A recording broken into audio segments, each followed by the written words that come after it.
Hello and welcome to another day in Artworks by Mirree Studio.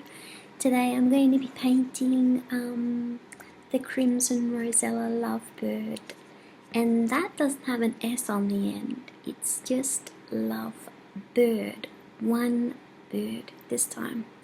So probably if you've been following my work, you'll probably notice that I've been painting quite a lot of birds and put a lot of not just one bird but many birds.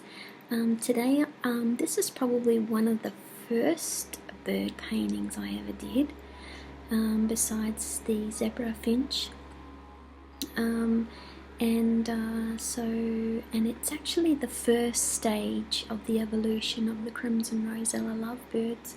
You would have seen the original love birds, which looks like this, and even the new hats on the horizon. You know, there's roughly about 4 to 6 stages.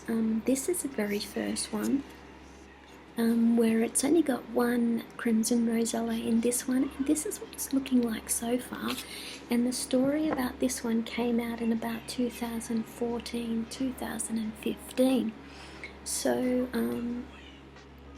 you know, what's really good about the stories and the paintings is that you know, you can actually be going, may have brought one of my pieces, and then several years down the track it comes up to you again, and is giving you the meaning and the lesson behind it.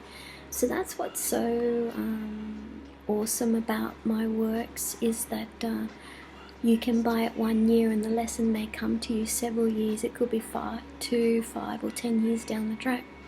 So which is pretty interesting, I think. The story this one teaches about the lessons of love, and sometimes in life, due to past experience or even harsh negative experiences from childhood, we are still in learning what love is. So in this painting there's only one Crimson Rosella, which tells you that the relationship to yourself and the love that is coming from yourself is vital to any other love relationship you may be having or are currently involved in or want to be having into the near future. So this is basically what this painting is all about. So stay tuned to my website at dreamsofcreation.com or my Facebook page, where the more detailed story will be. So let's get this one started.